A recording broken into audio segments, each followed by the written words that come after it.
தேவிகுளம் தாலுகா அலுவலகத்திலும் வருவாய் அலுவலகத்திலும் முன்பகுதியில் அரசு தேவைகளுக்கு உபயோகித்து வந்த ஜீப்புகள் பல மாதங்களாக உபயோகமில்லாமல் உள்ளன. வாகனங்கள் கைவிடப்பட்ட நிலையில் உள்ளதால் காலநிலை பிரச்சனைகளும் துரும்பு பிடித்ததன் மூலம் கூடுதல் நாச நஷ்டங்கள் ஏற்படுவதாக இப்பகுதி மக்கள் தெரிவித்துள்ளனர். பொதுமக்களின் வரி பணம் உபயோகித்து வாங்கிய வாகனங்கள் தேவையான விதத்தில் பராமரிக்காமல் ஓரங்கட்டப்பட்டுள்ளது பொதுப்பணித்துறையின் நஷ்டத்திற்கு காரணமாகும் என்றும் விமர்சனம் எழுந்துள்ளது.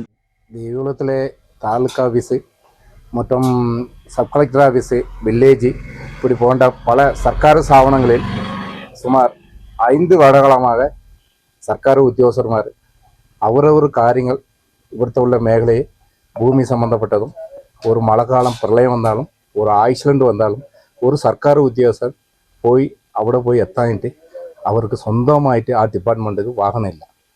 6 വാഹനങ്ങൾ ദേവികുളം താലൂക്കിലും വില്ലേജ് ഹൗസിലും കട്ടപ്പുറത്തിലായി.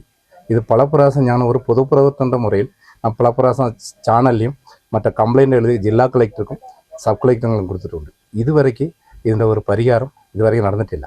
ഞാൻ കഴിഞ്ഞ വാരം ഞങ്ങളുടെ MLA ഞങ്ങളുടെ പാർട്ടി മീറ്റിങ്ങിൽ പുതിയതായിട്ട് വന്നിട്ട് F. രാജ MLA അടുത്ത് ഞങ്ങൾ ഇത് അവരുടെ കവണത്തേക്ക് ഞങ്ങൾ കൊടുത്തിട്ടുണ്ട്. അവർ അടിയന്തരമായിട്ട് 23, 24 തീയതി അവർ വന്ന് തിരുവനന്തപുരത്തുള്ള മിനിസ്റ്ററിൻ്റെ മീറ്റിംഗ് ഉണ്ട്. ഞാൻ ഉടനെ അതിനകത്ത് ബന്ധപ്പെട്ട് ഇതിൻ്റെ ഉടനടി നടപടിക്കാണെന്ന് പുള്ളി പറഞ്ഞിട്ടുണ്ട്.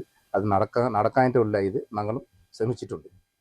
பருவமழை அதிகரித்தால் தேவிகுளம் பகுதியில் மண் சரிவு உட்பட உள்ள வாய்ப்புகள் அதிகமாகும். விபத்துகள் ஏற்பட்டால் அதிகாரிகளுக்கு செல்வதற்கூட வாகனம் இல்லாத நிலைதான் தற்போது உள்ளது. News bureau, Munnar.